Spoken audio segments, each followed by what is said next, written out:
Hello sa lahat ng mga Don Bell supporters, Don Bell Empire, Don Bell Endgame, at sa lahat ng mga sumusuporta kay Donnie Pangilinan and Miss Bel Mariano. So, panibagong updates po tayo kung saan ay meron pong interview itong si Miss Bel Mariano para ipaunawa sa lahat yung kanilang arrangement patungkol sa kanilang mga solo era. Pero, ang dami ring natuwa dahil sa mga kaganapan dito kay Donnie at kay Bel kung saan naroon silang bansa ngayon, ano? At talaga namang grabe po yung mga behind the scene photos and videos na naglalabasan sa social media. It only means na talagang intact pa rin talaga ang Don Bell. So, bago yan, if you haven't subscribed yet to my YouTube channel, please don't forget to like, share, and subscribe at i-hit mo na rin ang notification bell for more showbiz updates. Bago tayo, of course, magpatuloy sa ating updates for today's video, nais kong pasalamatan kayo for always watching and trusting this channel. Thank you so much sa inyong laging panonood at palagi ang pagsubaybay sa mga updates po natin. Maraming salamat po. At ngayong araw, ito na, bago tayo pumunta sa ating proper topic for today's video, ay mag-umuan po na tayo ng isa sa mga comment of the day natin, no? Ito po si Ma'am Del. Ma'am D837, sabi niya, sinabi na kasi ni Donnie na hindi siya nanliligaw kay M. Friend lang turing niya dyan. Alam naman niya ni M or ni Miss Maymay. Kasi present siya sa ASAP na nag-I love you siya kay Bel. Alam na niya, kaya wag niyong ipilit kasi never niligawan niya yan. Hindi niya yan type at si Bel ang palaging kasama ni Donnie at palagi niyang sinasama si Bel sa bahay nila. Very close siya ng Pangilinan family. Kaya stop na ang pag-ship ninyo na walang katotohanan. Yung bagong serye ni Donnie at Kyle, hindi sila love team ni M dyan. Kasama lang nila, period. Ayan. So, ito yung sabi ni Ma'am D, no, patungkol sa isyong ito. Actually po, wala naman po talagang issue, or wala naman po talagang nagsabi na nanliligaw si Mr. Donnie Pangilinan kay Miss Maymay Entrata. At doon po sa pinakabago po nilang serye na gagawin ngayon, yun po, bali wala naman talagang sinabi kung ano po yung magiging character nila doon. And kasi alam ko po kasi ang ABS-CBN hindi gagawa yan ng mga drastic move. Alam po nila na hindi po nila pwedeng agad-agad na i-ship ang isang love team, no, nang wala pong example po, kailangan nilang ipresenta yan sa publiko, ganyan. And nakikita ko naman po na parang wala pang inilalabas ang ABS-CBN na may magkakaroon na ng pag-shipping, no, ng mga love teams ngayon. Parang nagre-reshuffle. Basta ang alam ko lang po ngayon is meron nga silang proyekto pero wala pa namang sinasabi kung may love interest ba dun si Donnie, diba? Kasi pinangako ni Donnie that he will never accept any projects na meron siyang love interest.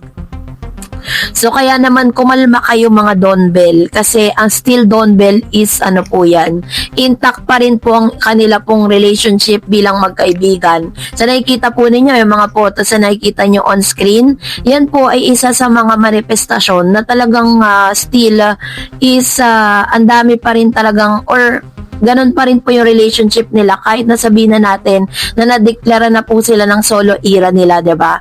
At masasabi natin na talagang intact ang kanilang relationship. Wala pong makakatibag sa Don Bell dahil alam natin napakarami na pong fans at nagmamahal kay Donnie at kay Miss Bel Mariano. At ngayon naman, eto na, mag-react tayo sa mga sinabi ni Miss Bel Mariano sa kanya pong Bel Mariano's new chapter with ABS-CBN plus new project with Donnie. Ayan ha. 4 days ago po yan ipinost ng Philippine Star. Ibig sabihin, meron po siyang bagong proyekto na makakasama si Donnie Pangilinan. To, panoorin natin. Kasi na, this is my first project with Donnie and Secret. Tapos 2 years ko. To build that po, like, slowly I'm dipping my toes in music.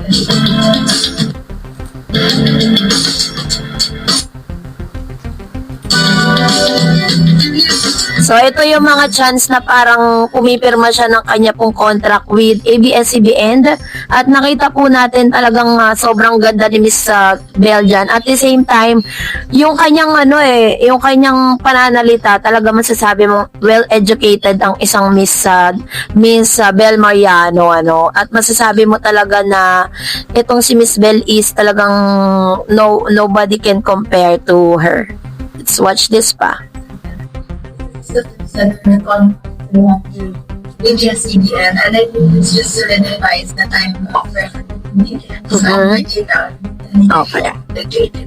Well, I think like I want to do something that could really teach me, you know, throughout my journey, acting. I want to learn more. I mean, every project na pasubay ko, that's my goal to learn more. And hopefully, after this, I would do roles or encounter roles that would really challenge me.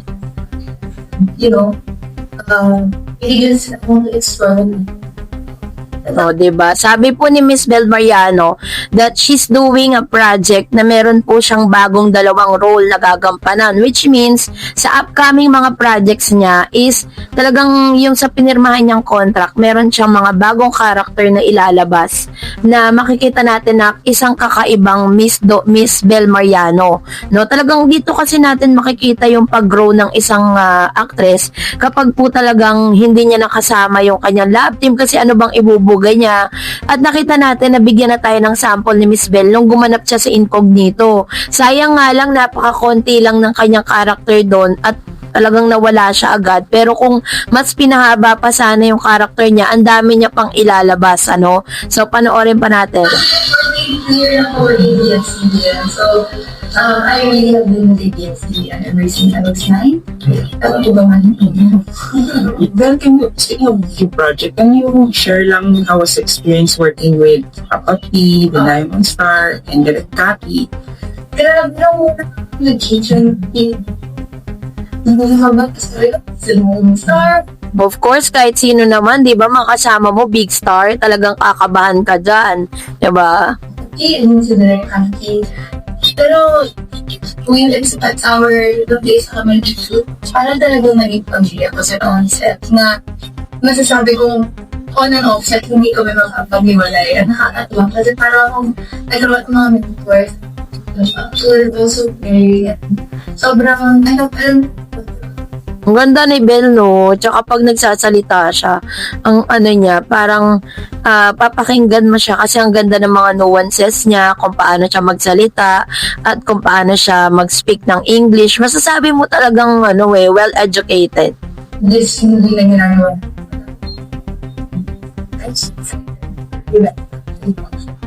Does it feel ba like a new chapter in a way kasi na parang syempre associated ka with Donnie and Yeah. maraming projects kayo together, and now parang this is a solo, in a way solo project, and tingin ng fans din. Parang how are you working on a project na ikaw lang, di ba? Well, yung una po talaga, I wouldn't say na kailangan ako kasi nga this is my first project pa yung ito. We've been doing it for how long? For 5 years. Diba? 5 taon na po silang magkasama ni Donnie sa lahat ng mga projects nila sa ABS-CBN. Kaya kahit sino po talaga kakabahan kapag meron kang bagong projects na hindi mo kasama, yung nakagawian mo, nakasanayan mong kasama. Siyempre may nakakakuba, pero at the same time, he's also the way and he's been really gusto no, but Pero yung mukha kasi ni Miss Bel, parang sobrang baby face kasi talaga yung mukha. pero ganun actually and talks once nakakagawa kasi sabi ko yung tulad siya kasi hindi pala yung nagkaroon ng close nila yung kaya yung pa-focus na yun sobrang nag-develop na yung chemistry namin there's concept as a family. So wala masyadong adjustment, no? May adjustment ko muna syempre nakakapako pa po yung nakaka-work ko okay, syempre may pressure nag-battle ko yun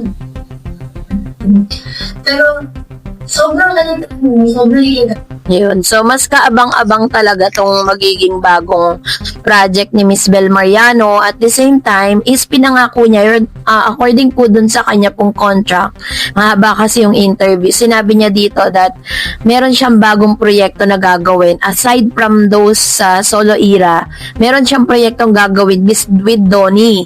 So, ibig sabihin, hindi totoo na all throughout ng kanyang karera, pagkatapos niya mag-solo era ngayon, hindi na sila gagawa ng project dahil meron po silang paparating na proyekto ni Donnie Pangilinan na dapat po ninyong abangan. So, that's it for today. For more videos and updates, please don't forget to like and subscribe, and please don't forget to follow my Facebook page, Dar Eds TV. God bless everyone!